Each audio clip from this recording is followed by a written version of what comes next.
Hello, welcome to my channel. यहाँ पे हम प्रैक्टिस कर रहे हैं एमसीक्यूज़ की, वो भी साइंस एनसीईआरटी की लाइन बाय लाइन से क्रिएट किए हुए विद द एक्सप्लेनेशन। जिससे मेरी पूरी कोशिश रहेगी कि आपको एमसीक्यूज़ वीडियो के एंड तक का मैक्सिमम याद भी हो जाएंगे। और चलिए मूव करते हैं अपने टॉपिक की तरफ। टॉपिक है हमारा हेरिडिटी। जैसे कि मैंने प्रॉमिस किया है कि जो एमसीक्यूज है वो लाइन बाय लाइन से होंगे, तो हेरिडिटी चैप्टर के मैंने ये सारे पॉइंट्स जो हैं वो इस वीडियो में कवर किए हैं। नेक्स्ट पॉइंट जो है वो आपको अगले वीडियो में मिलेंगे। इसके लिए चैनल को सब्सक्राइब करना मत भूलिएगा। ये कुछ की पॉइंट्स हैं जो चैनल को स्पेसिफिक बनाते हैं, तो सब्सक्राइब जल्दी से कर लीजिए ताकि अपकमिंग वीडियोस आपको प्रॉपर मिलते रहेंगे। सो नेक्स्ट मूव करते हैं हम पहले क्वेश्चन की तरफ। What is heredity? तो यहाँ पे हेरिडिटी पूछ रहे हैं, पहले क्वेश्चन को समझिए, उसके बाद अपने जो प्रॉपर आंसर है उसको ऑप्ट किया करिए। क्वेश्चन सॉल्व करने में जल्दबाजी मत किया करिए। सो ए है स्टडी ऑफ प्लांट्स, बी है transmission of traits from parents to the offspring, C है growth of organism and D है मूवमेंट ऑफ ऑर्गेनिजम्स। तो यहाँ पे हेरिडिटी पूछ रहे हैं, हेरिडिटी होता क्या है, राइट? सो आंसर है हमारा transmission of traits from parents to the offspring. देखिए, ट्रेट्स वर्ड से ना बिल्कुल डरने की जरूरत नहीं है। ट्रेट्स ना इसको कैरेक्टर को बोला गया है। कोई भी कैरेक्टर, कोई भी स्पेसिफिक प्रॉपर्टीज है, जैसे कोई भी हेयर कलर हो सकता है, आई कलर हो सकता है, स्किन कलर हो सकता है। तो ये सारे के सारे जो किसी भी पर्सन में जो प्रॉपर्टी होती है, कोई क्वालिटी होती है, उसकी बात कर रहे हैं। तो बहुत से बच्चे ना ट्रेट्स देख के ही डर जाते हैं कि ट्रेट्स है क्या ये, राइट? सो यहाँ पे जो एक्सप्लेनेशन दी हुई है ये आपके फिलअप्स और ट्रू फॉल्स और वेरी शॉर्ट आंसर्स करने के लिए बहुत ही इंपॉर्टेंट है। आप इसके थ्रू कर सकते हैं। जैसे आपको ये ब्लैंक दे दिया जाएगा और यहाँ से यहाँ तक का स्टेटमेंट दे दिया जाएगा, फिर आपको ये फिल करना होगा। ओके, तो इस तरीके से भी मैंने क्वेश्चंस बनाए हैं जो कि इसमें आपको फिलअप्स, ट्रू फॉल्स सारी की सारी चीज़ें कवर अप हो जाए, राइट? तो heredity is a process through which characteristics are passed from the parents to their offspring through the genes. यानी कि जो हमारे पेरेंट्स हैं उनसे जो कैरेक्टर हमको मिले हुए हैं, तो इस ट्रांसमिशन को, इन कैरेक्टर्स के ट्रांसपोर्टेशन या ट्रांसमिशन को क्या बोलते हैं? हेरिडिटी। नेक्स्ट है variation that are inherited are called. जो वेरिएशन है इनहेरिटेड मतलब जो ट्रांसफर होते हैं, उनको क्या बोलते हैं? ए है एक्वायर्ड ट्रेट्स, बी है एनवायरमेंटल ट्रेट्स एंड सी है जेनेटिक वेरिएशन एंड डी है टेम्परेरी ट्रेट्स। मतलब एक्वायर्ड मतलब आपने खुद से बनाए हैं, एनवायरमेंटल की एनवायरमेंट के थ्रू आपके अंदर आए हैं, जेनेटिक यानी कि जीन लेवल पे वो वेरिएशन, बदलाव, चेंजेस हुए हैं, या फिर टेम्परेरी यानी कि कुछ टाइम के लिए हुए हैं। तो आंसर है हमारा जो वेरिएशन होते हैं जीन लेवल पे इनहेरिटेड मतलब हेरिडिटी के थ्रू, तो वो होते हैं जेनेटिक वेरिएशन। यानी कि वो आपकी जीन लेवल पे होते हैं, आपके डीएनए सेगमेंट के थ्रू होते हैं। So genetic variation are passed from one generation to the next through the DNA. यहाँ पे आप देख सकते हैं ये दो पेरेंट्स हैं और इनका ये जो बेबी है, तो इसमें क्या है कि ये जो है डिफरेंट ये इसके डॉट्स हैं, इसके ये डॉट्स हैं। मतलब ये दिखाना चाहते हैं कि पेरेंट्स के, एक ही पेरेंट्स के कई सारे बेबीज में भी डिफरेंट वेरिएशन देखे जा सकते हैं। नेक्स्ट है which scientist is known as a father of genetics. देखिए, बहुत ही कॉमन सा और इम्पॉर्टेंट क्वेश्चन है ये। वनडे एग्जामिनेशन और मेडिकल में या फिर 10th क्लास में पूछा ही जाता है, राइट? तो इसको याद कर लीजिए। ए है ऑप्शन चार्ल्स डार्विन, बी है ग्रेगर मेंडल, सी है रॉबर्ट हुक एंड डी है लुइस पास्चर। तो इसका राइट आंसर है फादर ऑफ जेनेटिक्स। जेनेटिक्स का जी उठा लीजिए, तो यहाँ पे आंसर हमारा बनेगा ग्रेगर जॉन मेंडल। इनका पूरा नाम है ग्रेगर जॉन मेंडल। तो Gregor Mendel discovered the basic law of inheritance through experiment on a P plant. ये ज़रूर याद रखिएगा कि मेंडल साहब ने अपने जो एक्सपेरिमेंट थे ना कौन से प्लांट पे किए, और हमेशा मतलब जो उनके गार्डन में था, गार्डन क्या कि वो एक चर्च में रहते थे और चर्च के पीछे जो भी उनका गार्डन था छोटा सा, उसी में पी प्लांट्स थे। तो वहीं पे इन्होंने सारे एक्सपेरिमेंट किए। पहले इतने सारे इक्विपमेंट्स होते नहीं थे, बस ऐसे ही इन्होंने क्रॉस करा करा के बहुत अच्छी स्टोरी है इनकी, पढ़ के देखिएगा कभी। तो देखिए, इसमें आंसर है ग्रेगर मेंडल। नेक्स्ट है which plant was use by Mendel for his experiment. देखिए दिखने में बहुत ही कॉमन सा जरा सा नॉर्मल सा क्वेश्चन लगेगा, बट जब जिसको अगर नहीं पता है तो वो यहाँ पे नहीं लगा सकता, क्योंकि अगर नहीं पढ़ा है तो आप इनके आंसर्स नहीं टिक कर सकते कि उन्होंने जॉन मेंडल ने किस पे अपना एक्सपेरिमेंट किया। सो ए है रोज, बी है सनफ्लावर, सी है पी प्लांट एंड डी है वीट। तो बताइए जल्दी से, अभी आपने रिसेंटली पढ़ा किस पे किया था, P plant. Okay, Mendel selected P plants because they had easily distinguishable, मतलब उनके जब भी उन्होंने क्रॉस कराया तो उसमें जो फीचर्स दिखते थे ना वो बहुत ही आसानी से दिखते थे, जो उनके कैरेक्टर से वो बखूबी दिख जाते थे, और उसकी जो लाइफ साइकिल है ना बहुत ही छोटी होती है। छोटी होने का मतलब ये है कि जैसे आप आज प्लांट को सो कर रहे हो, सीड सो कर रहे हो, थोड़े दिनों बाद वो प्लांट डेवलप होना शुरू करेगा, उसमें फ्लावर भी आ जाएंगे, उसमें फ्रूट भी आ जाएगा।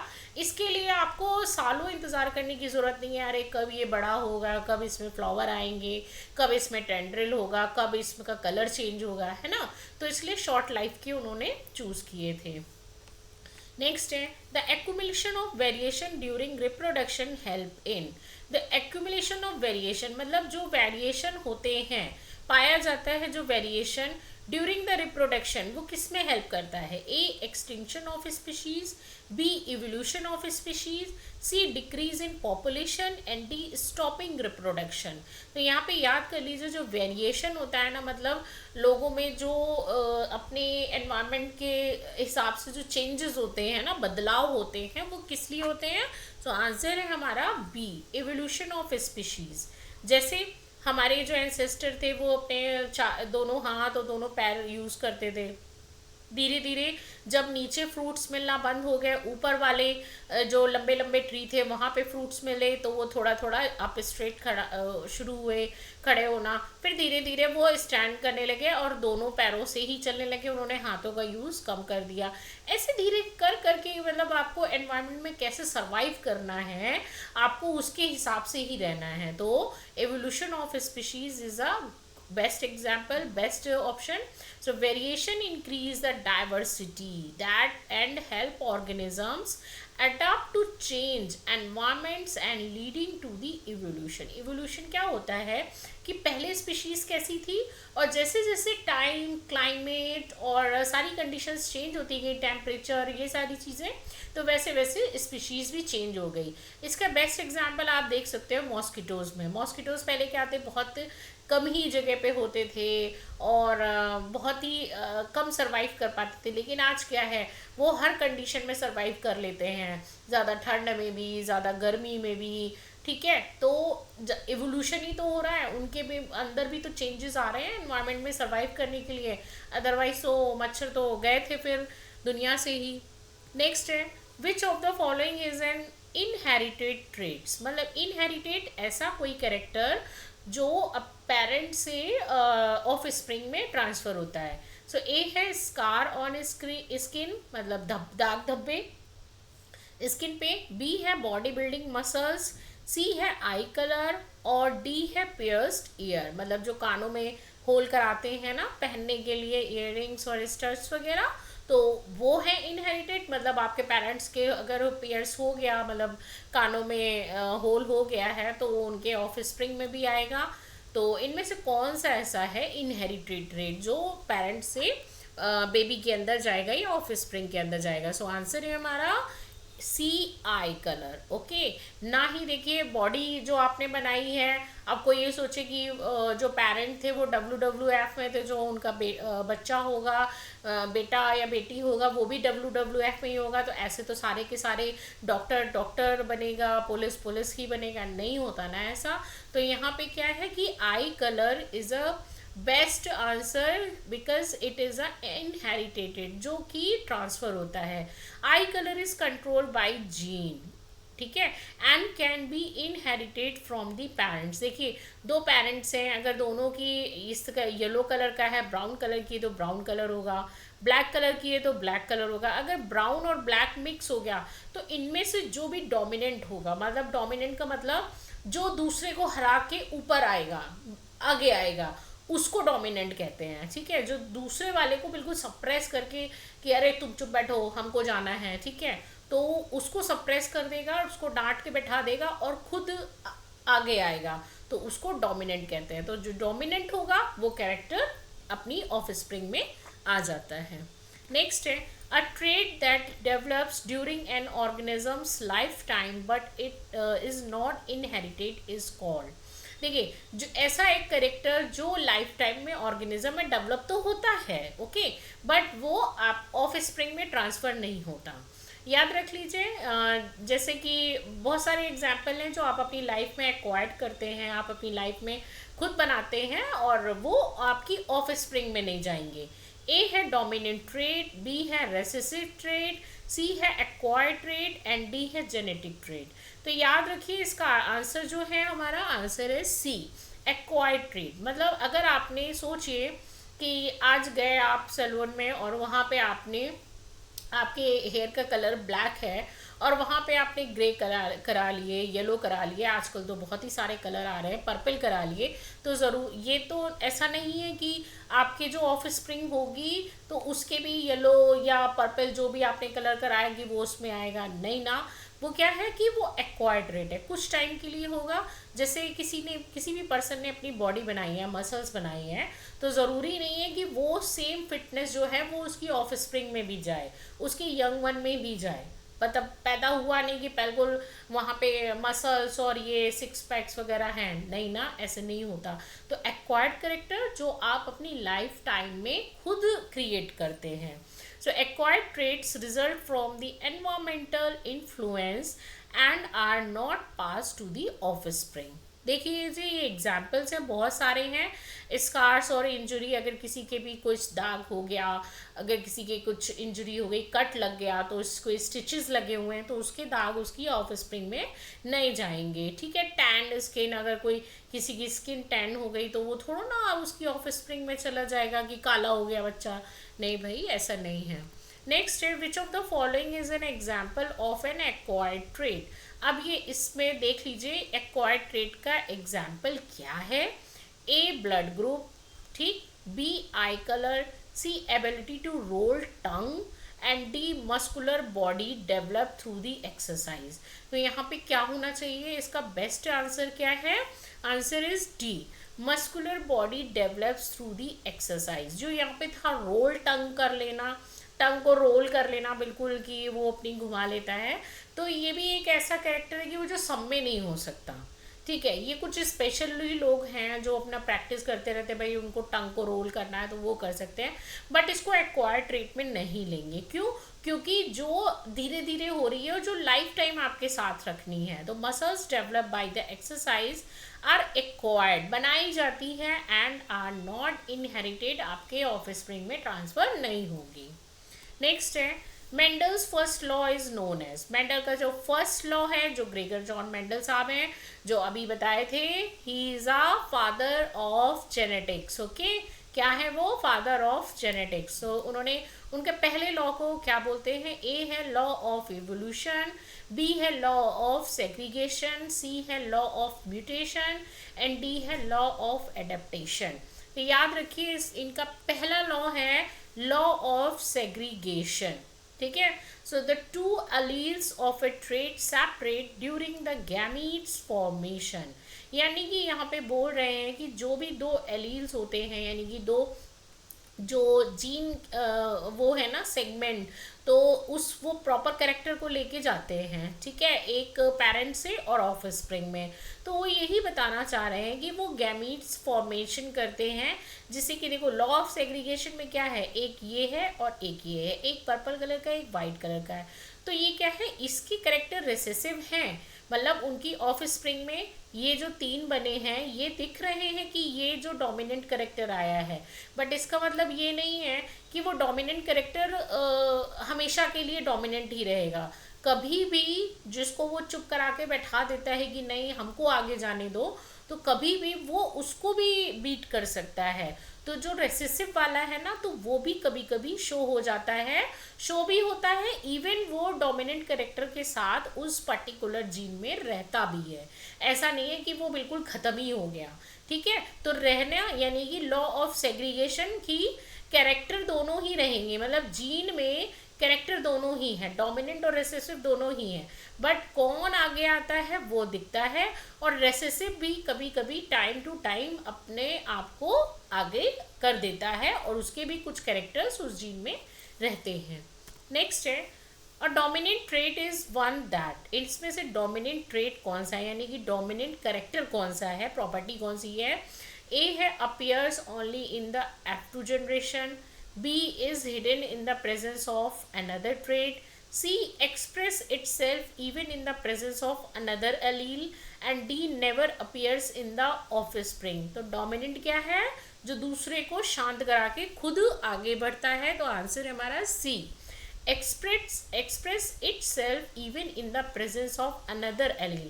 यहाँ पे another allele कौन सा है, recessive वाला है, तो dominant allele mask the expression of recessive allele। यहाँ पे देखिए ये है यहाँ पे, और ये पर्पल कलर का है, ये पिंक कलर का है, और जो ऑफ स्प्रिंग में आया है तो वो पिंक कलर का है, तो जो कलर दिख रहा है तो वो कौन सा हुआ, डोमिनेंट, यानी कि पिंक वाले ने पर्पल वाले को चुप करा के बैठा दिया, अभी शांत रहो, अभी मुझे जाने दो। नेक्स्ट है what was the ratio to tall to dwarf plant in F2 generation.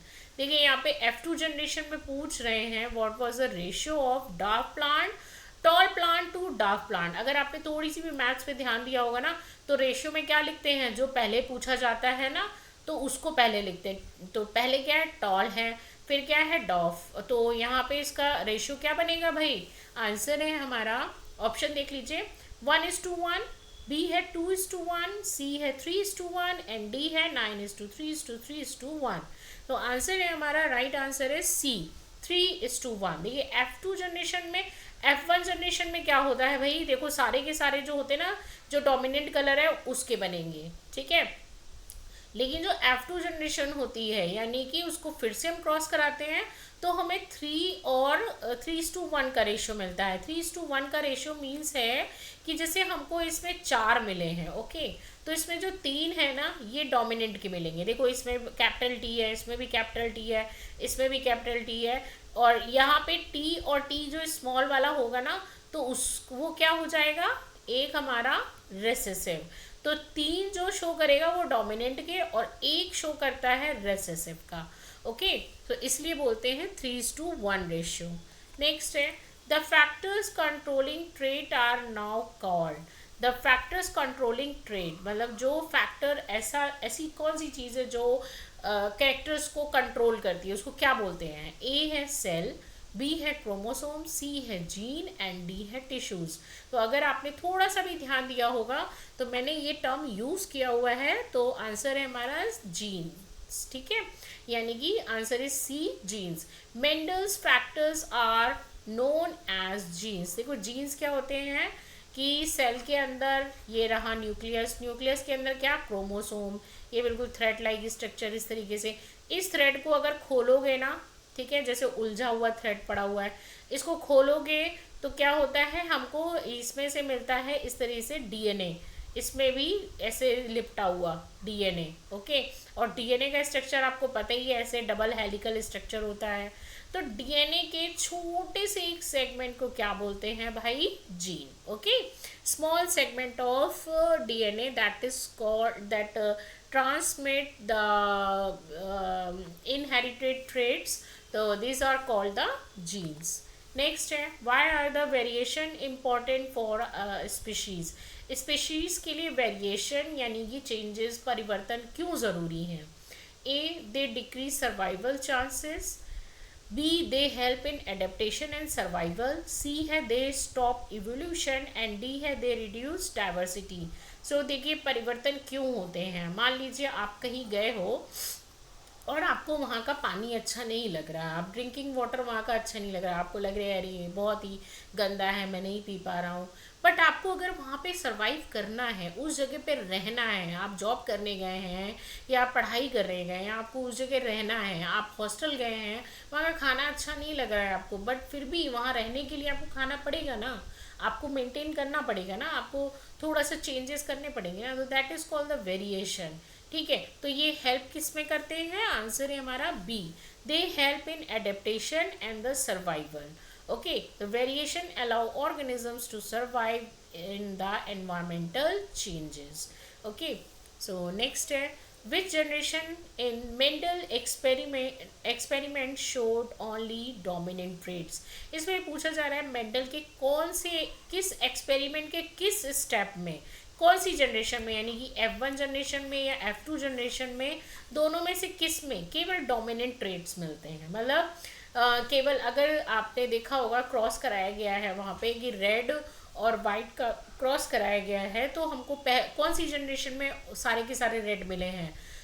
ए है पेरेंट जनरेशन, बी है F2 जनरेशन, सी है F1 जनरेशन एंड डी है नन। सो आंसर है हमारा F1 जनरेशन। यहाँ पे देख लीजिए F1 जनरेशन में हमको सारे के सारे कैसे मिलते हैं? रेड कलर के। सो ये सेम कलर के, ओके, चाहे वो रेड और वाइट का हो, ब्लू और वाइट का हो, तो ये देखा जाता है कि कौन सा डोमिनेंट है। All the F1 plants were tall because the dominant trait masked the recessive one। जो dominant trait है वो suppress कर देगा recessive वाले को और खुद आगे आ जाएगा। नेक्स्ट है Mendel's contribution to the science was. जो मेंडल साहब हैं उनका कंट्रीब्यूशन क्या है, उनका योगदान क्या है साइंस में? A discovery of DNA, B discovery of blood group, C the formulation of law of inheritance and D है डिस्कवरी ऑफ सेल।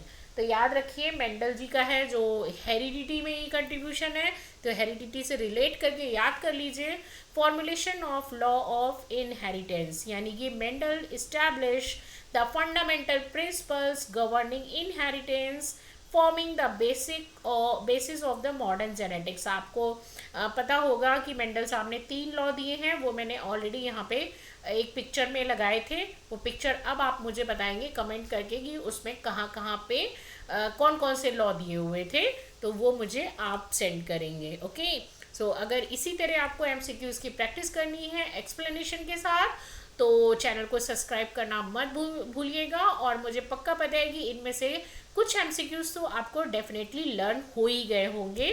सो मिलते हैं नेक्स्ट वीडियो में। Thank you so much for watching this video.